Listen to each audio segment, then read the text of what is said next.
Halo semua, nama saya Nilam Sari, saya owner dan founder dari Kebab Turki Baba Raffi.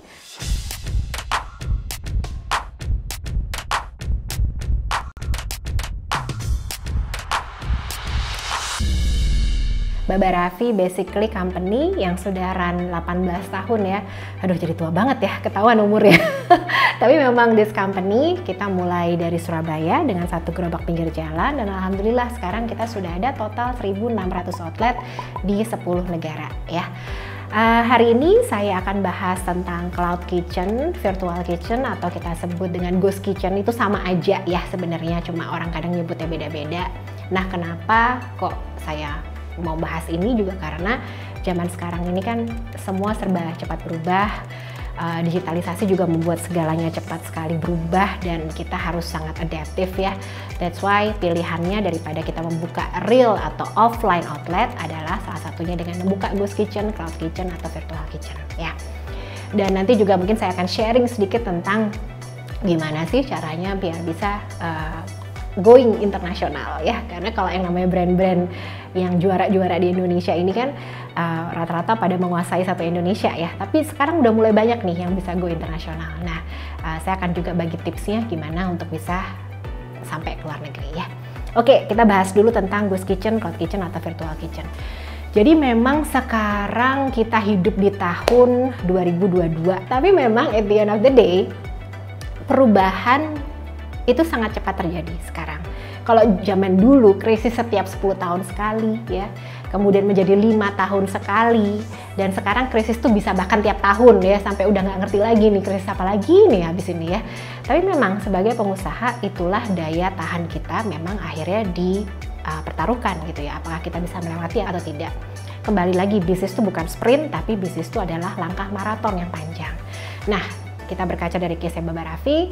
Baba Raffi sendiri kita udah punya 1.600 outlet, tapi di tahun 2018 saya waktu itu lagi bete banget ke kantor gitu kan, karena kan ini kok bayar apa kok pada nggak cukup gitu, anak-anak pada komplain, Bu ini nggak cukup gitu kan. Saya datang, saya panggil tim finance, loh kenapa ya kok Bu tahun ini kita banyak banget buka outlet, tapi ternyata laporan kita di bawah itu kok tidak sebagus seperti tahun sebelumnya. Padahal numbersnya juga nggak beda jauh gitu kan, harusnya rasionya sama dong dengan tahun lalu. Ini kok kenapa tahun ini margin kita banyak banget berkurang. Nah setelah check and recheck dan lain-lain, ternyata biaya-biayanya ya itu naik sangat signifikan dari tahun sebelumnya di tahun sekarang. Jadi pada saat itu akhirnya yang kita coba untuk analisa adalah biaya sewa tiap tahun pasti naik, ya kan? Karena sewanya segitu-gitu aja dan banyak banget orang yang mau buka bisnis. Yang kedua, biaya karyawan. UMR naik terus gitu ya. Aduh, pusing. Padahal kita mau naikin harga jual aja belum tentu bisa. Yang ketiga, sama biaya operation. Bensin naik, listrik naik gitu. Pusing nggak? Yusis, ya kan? Mumet. Nah, jadi akhirnya kita mulai berpikir, iki piye gitu ya. Karena kok marginnya makin lama makin turun, akhirnya saya bilang lah ke tim saya, wes, kalau gini ya berarti kita nggak usah terlalu buka outlet-outlet lagi dong. Buat apa? Makin kita buka outlet juga belum tentu untung dan keuntungannya juga makin lama makin tipis gitu. Sedangkan kita mau naikin harga, kita udah trial kan di beberapa outlet, kita naikin harga, ternyata banyak banget respon negatif dan penolakan atau omset berdampak turun drastis gitu kan. Jadi kita mulai mikir. Saya bilang ke tim saya, oke, sekarang boh piye carane, ini kan biasanya orang Surabaya ya, boh piye carane, pokoknya kita harus bisa buka outlet tapi tanpa bayar sewa dan tanpa naikin biaya karyawan gitu kan. Kalau bisa biaya operasinya dihilangin. Kata anak-anak, ibu ada aja, mana ada biaya begitu Bu, mana bisa, itu mah namanya maunya gratisan Bu gitu ya kan. Saya bilang, ya cari dulu, pikirin boh piye gitu kan. Nah dari sana akhirnya tim saya mumet kan, wah ibu ini kayak udah mulai halu deh gitu kan. Nah di situ mereka mikir, mungkin mereka searching dan lain-lain, sampai akhirnya comes up dengan suatu ide. Mereka ngelihat, Bu ada loh ternyata di luar negeri, di Amerika itu namanya ghost kitchen, cloud kitchen atau virtual kitchen. Lah Baba Raffi kan kita sudah virtual kitchen, sudah cloud kitchen. Orang kita nggak ada tempat duduk kan, orang take away. Jadi konsep ghost kitchen itu sebenarnya adalah dimana konsep di situ tuh hanya untuk masak ya, nggak ada orang yang duduk ataupun makan di tempat, semua take away. Iya Bu, paham, tapi sebentar, Ibu sabar dulu, Ibu mah ini aja gitu kan, ngegas terus gitu. Nah di sana akhirnya mereka menjelaskan, Tapi Bu, gimana misalkan kalau kita tarik lagi, jadi jangan Ghost Kitchen, Cloud Kitchen-nya itu di outlet, tapi kita taruh di rumah-rumah franchisee kita. Waduh, kalau kayak gitu gimana ya QC-nya? Ya Ibu sabar dulu, nanti mah kita cariin cara, kan pasti ada standarnya, rumahnya harus seperti apa, dapurnya harus seperti apa, boleh nggak ada peliharaan pet atau enggak gitu kan. Nah itu nanti tentunya kita ada beberapa standarisasi dan tim QC gitu kan. Oh boleh juga ya, dari situ apa aja yang bisa dihemat gitu kan. Oh jadi kalau dari Ghost Kitchen Bu, itu bisa nanti biaya sewa berkurang karena rumahnya adalah rumahnya dari franchisee atau mitranya ya. Yang kedua, biaya karyawan yang menjalankan adalah ibunya sendiri, atau kalau enggak kita pakai asisten rumah tangga yang dipakai oleh mitra kita gitu ya. Terus yang ketiga, biaya-biaya yang keluar, listrik, air, dan lain-lain kan jadi satu sama rumah, pasti ada kenaikan. Cuman kan paling nggak kita nggak bayar abonemen ya, masih jadi satu, jadi lebih murah juga. Oh lebih sustainable ya untuk bisnisnya. Iya Bu, karena ya tergantung aja sales gitu kan. Kalau salesnya naik ya naik, kalau turun ya biaya turun gitu kan. Jadi semuanya lebih variabel biayanya, bukan fixed cost kayak sekarang yang biaya sewa tuh kan fix, biaya karyawan fix gitu kan, biaya operation juga fix. Nah nggak seperti itu. Oke, ya udah, kenapa nggak kita coba untuk launching? Nah akhirnya dari sana kita juga yang agak toleh kanan kiri gitu kan. Wah ini gimana ya nge-launchingnya biar keren gitu kan. Karena kalau nge-launching cuman Ghost Kitchen, Cloud Kitchen, atau Virtual Kitchen kan kayak garing banget gitu kan. Nah tiba-tiba ya itulah, niat baik anak solehah gayung bersambut gitu ya. Tiba-tiba ada kementerian gitu ya, Kementerian Koperasi Pak Teten gitu. Mbak Dilam sini, oh iya Pak, ayo kerjasama apa gitu loh Mbak, pemberdayaan perempuan Pak, mau nggak? Saya suka tentang pemberdayaan perempuan Pak, saya suka mengempower perempuan, biasa sok-sok gaya gitu kan. Konsepnya apa Mbak? Waduh, apa ya Pak? Nah, akhirnya dari sana biasa kalau udah masalah percuanan kan agak cepet ya gitu. Oke Pak, kenapa nggak kita buat aja konsep Ghost Kitchen? Ghost Kitchen yang gimana Mbak gitu. Jadi perempuan-perempuan yang single mom, yang tidak punya penghasilan, yang divorce, yang mengalami kekerasan rumah tangga gitu Pak. Kenapa tidak kita berdayakan supaya mereka bisa survive secara finansial di kaki mereka sendiri. Jadi dari rumah, karena banyak banget masalah dari perempuan-perempuan yang mau berbisnis adalah mereka nggak bisa keluar rumah ya kan. Yang kedua harus sambil ngurus anak, harus sambil ngajarin anak dan lain-lain. Nah that's why konsep Ghost Kitchen-nya akan cocok banget karena kita tarik bener di rumah mereka. Akhirnya kita coba untuk lemparkan ke kementerian ya, dan diterima dengan baik. Kita trial untuk di 200 titik ibu-ibu ya yang single mom dan mereka tidak punya penghasilan, maksudnya bekerja di sektor formal. Mereka mau, dan ternyata dari 200 175 bisa survive. Jadi oke banget nilainya gitu ya, dan so far so good, ternyata itu bisa disebut proven. Konsep Ghost Kitchen ini akhirnya kita jual dengan konsep kemitraan atau franchise di tahun 2019, dan konsep ini sempat kita bawa ke Chile. Waktu itu ada Asia Pacific Conference di Chile ya, dan kita mewakili dari Indonesia untuk membawa konsep dari online to offline. Kalau di sini kan dari offline to online ya, di sana sudah gimana caranya supaya bisnis yang online itu bisa benar-benar lebih ke arah offline lagi gitu ya. Nah kita bawa konsep ini dan ternyata kita menang juara pertama gitu ya dari seluruh Asia Pasifik. Asia itu ternyata secara teknologi kita memang infrastrukturnya paling oke, kita siap karena banyak Gojek kan, abang-abang Gojek yang siap jualan, membantu dan di rumah pun dengan peraturan yang memang di Indonesia kan belum terlalu maju ya, peraturannya yang tidak terlalu mengikat seperti di Amerika atau negara maju, memungkinkan untuk kita membuka bisnis di rumah. Nah itu juga negara-negara yang maju mereka harus mengakui, bahkan negara Amerika pun harus mengakui memang makin negara maju kadang untuk mengadaptasi sebuah teknologi itu perlu waktu, karena ya itu tadi sudah terlalu ada peraturan yang serba mengekang gitu, jadi ya plus tapi juga jadi minus untuk sebuah negara. Nah di situ akhirnya 2019 kita sudah lebih tidak terlalu buka lagi outlet offline ya, kita justru bukanya adalah outlet yang online atau kita sebut dengan Ghost Kitchen. Nah yang ternyata tidak kita sangka-sangka 2020 corona hitting ya. Corona hitting ini bukan berarti saya memprediksi atau enggak, karena kita nggak ngerti juga ya. Cuman ternyata ketika kita sudah mempunyai konsep Ghost Kitchen, ketika semua outlet tutup ya, karena memang orang nggak ada yang berani keluar, orang nggak ada yang berani jualan, bahkan waktu itu kan kita masih belum ngerti nih apa corona, semua dipaksa lockdown.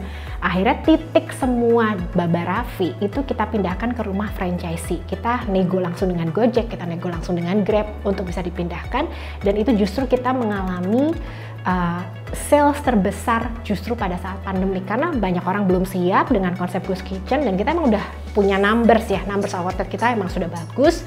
Kita jadi tinggal nunggu satu titik di Gojek dan Grab, kita pindahkan ke rumah franchisee, dan justru kita bisa jualan dengan sangat bagus pada saat itu. Jadi kalau dibilang yang namanya Mbak Nilam kan beruntung gitu, oh enggak, bagi saya nggak beruntung. Keberuntungan itu adalah ketika kita very adaptive dan sangat sensitif terhadap keadaan. Kita tahu nih ke depan tuh arahnya kemana, dan bisnis kita kalau emang sudah nggak bagus atau gimana, kita harus cepat berubah ya, harus fleksibel, agile, dan cepat untuk berubah itu sih. Nah, dari sana sebuah keberuntungan kita siap, kita sudah punya prototype proven, ketika something happen kita bisa berubah dengan massive, dengan cepat. Saya rasa ya itu juga PR banget ya, jangan salah loh, itu PR banget gitu ya. Tapi saya rasa kalau dalam situasi corona seperti ini ya, yang masih belum jelas naik turun ya, mudah-mudahan jangan sampai ada lagi kenaikan seperti kemarin. Tapi kalau menurut saya Cloud Kitchen itu adalah salah satu jenis bisnis yang bisa dipertimbangkan. Kenapa? Karena pertama, saya bisa dengan sangat masif berjualan, karena kalau jualan franchise kebab, gerobak aja itu 75 juta. Kontainer 250 juta. Kalau saya jualan Cloud Kitchen, di Cloud Kitchen rumah itu kan sudah ada dapurnya, sudah ada, jadi saya nggak perlu bangun gerobak, sudah ada kompornya, LPG-nya, ya kan saya nggak perlu lagi kasih dong. Paling yang saya kasih cuman alat potongan gitu kan, terus pennya yang panjang untuk masak kebabnya dan lain-lain. Jadi lebih dikit peralatannya, investasinya lebih murah. Kita jual bisa di angka 20-25 juta. Jadi that's why orang ketika mau berinvestasi di Baba Raffi itu bisa lebih masif gitu ya. 25 juta bukan nilai yang terlalu besar. Nah, di sana sekarang justru Baba Raffi kita sudah tidak terlalu buka lagi dengan konsep yang offline tapi yang online. Nah, kita memanfaatkan yang kita sebut dengan konsep sharing aset, sharing ekonomi ya, sama seperti Facebook, perusahaan broadcasting terbesar yang tidak punya wartawan satupun. Wartawannya siapa? Ya kita yang moto, kita yang nulis beritanya, kita yang menyiarkan ke teman-teman kita. Sama kayak Gojek dan Grab, perusahaan transportasi nggak punya motor satupun ya kan. Yang punya motor siapa? Mitra-mitranya. Jadi sekarang adalah konsepnya disruptif, sharing aset dan sharing ekonomi. Nah, bagaimana dengan bisnis teman-teman nih? Kalau bisnis teman-teman ternyata bisa berubah ke arah digitalisasi dan era disruptif, Anda akan terus bisa bertahan. Tapi kalau tidak, nah ini perlu dipikirkan, perlu duduk, dan perlu, waduh, bisnisku harus dirubah ke arah mana ya. Jadi menurut saya kalau kita mau bisnis yang memang lebih ke zaman sekarang, adaptif, fleksibel, dan juga bisa lebih bertahan through situasi yang memang serba tidak menentu seperti sekarang, saya akan lebih menyarankan untuk Anda bisa lebih mass, berkembang, expanding itu dengan cara Ghost Kitchen ya. Karena dari segi pembiayaan juga lebih murah ya, itu yang pertama, investment lebih murah. Yang kedua, biaya-biayanya juga lebih menjadi biaya variabel, bukan biaya cost gitu ya. Yang ketiga juga, karena di rumah partner bisnis kita mempunyai keleluasaan dan tentunya lebih aman dari segala penyakit apapun yang di luar sana ya, harapannya seperti itu.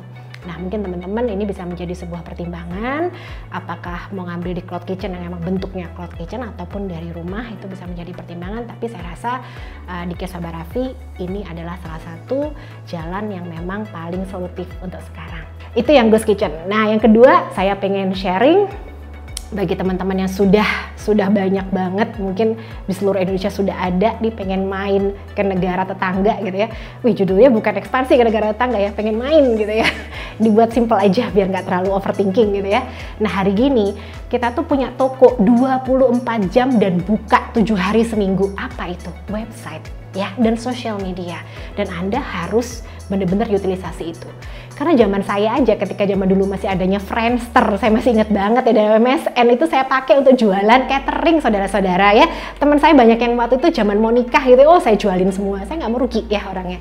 Nah, kalau zaman Anda sekarang ada yang namanya TikTok, sosial media Instagram, Twitter lah. Kalau Twitter nanti perang ya, jangan Facebook aja, Facebook sama Instagram. Itu pakai jualan ataupun pakai website. Jadi Anda harus pakai itu buat jualan. Nah, caranya gimana? Sekarang ada yang kita sebut dengan big data analytic database. Kalau Anda mau jualan kepada suatu area tertentu, misalkan nih, wah Mbak, aku udah menguasain satu Indonesia nih, aku pengen buka di Malaysia gitu ya. Malaysia mana gitu? Aku mau buka di KL dulu. Oke, kita sebut ya, kotanya bisa kita lock nih, KL. Kalau kita pakai Google, itu pakai database tuh kita bener-bener bisa langsung nge-grab gitu. very spesifik seperti apa customer yang mau kita ambil ya. KL bisa laki-laki atau perempuan, biasanya kalau investment biasanya laki-laki ya, lebih ke laki-laki, tapi perempuan juga ada.